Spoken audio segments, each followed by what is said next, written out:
Today I'll be using Moca Java ShadowSense to fill in my eyebrows. Sandstone Pearl ShadowSense will be used to clean up the brow and as a brow highlight. Onyx ShadowSense will be used as a winged liner. Candlelight ShadowSense has been placed all over the eye to prep it as a base. So today we're going to start with an angle brush and we're going to use our Moca Java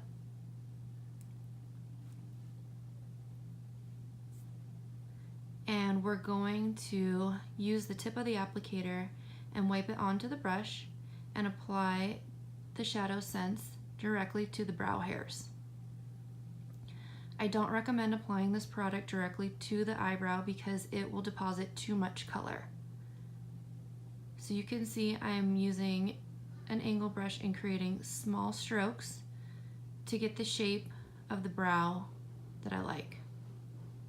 I always start from the inner portion of the eye, fill it in, and then go back to just strengthen the areas that may need a little more color or might look patchy.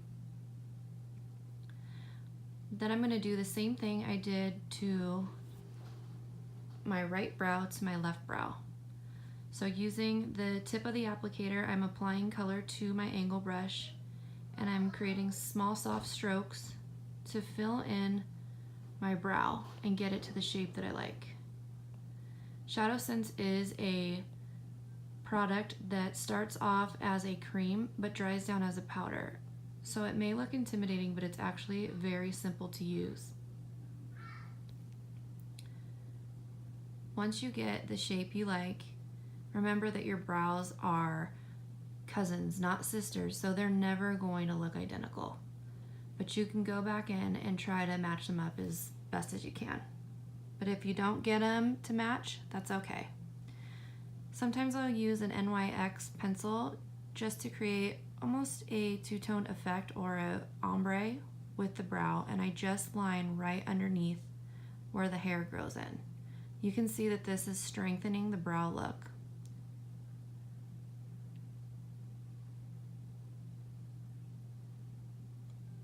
Sandstone Pearl ShadowSense is the next product that we're going to be using. I'm going to use a flat paddle brush. Genuinely, it's used for concealing, but I'm going to use it just underneath the brow to kind of clean up that line. And what this is also doing is creating a brow highlight, which I'm going to soften with a fluffy brush, but it also covers up any hairs that may be growing in underneath the brow. So softening again. Now I'm going to go back and do the same thing to the other side. Apply the color directly underneath the brow. And then we're going to use that fluffy brush once again and blend the color into our crease color. Just like that. Most people you'll see using concealer for this technique. I like to use the ShadowSense. Next up is the Onyx ShadowSense. It is the black ShadowSense. You can use this as shadow or liner. I'm going to be using it as liner here, so you can see I grabbed a different angle brush. And I'm going to apply the liner starting from the outer corner, working my way in to get the line drawn on the top of my eye. Remember, your eyeliner is a two-step process. If you try to sweep it all in one line, it's going to be a lot harder than breaking up the inner and outer corner. Working off the tip of the ShadowSense, getting some more color, going to do the same thing to the other eye. Outer part of the eye first, then the inner corner,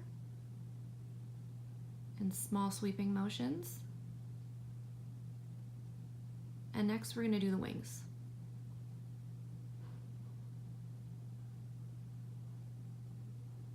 I like to use the tip of the brush and kind of flatten out my angle brush to make sure I get a nice point. This way we can draw our wing. I always draw the wing from the bottom up. So I'll do a line on the bottom, just like that, and then I'll turn the brush and sweep it over across the top.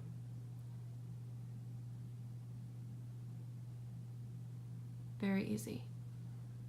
The ShadowSense being cream, this is just like working with a cream eyeliner. And the great thing about these products is that they are waterproof, smudge proof, and crease proof. So this liner is gonna last me all day.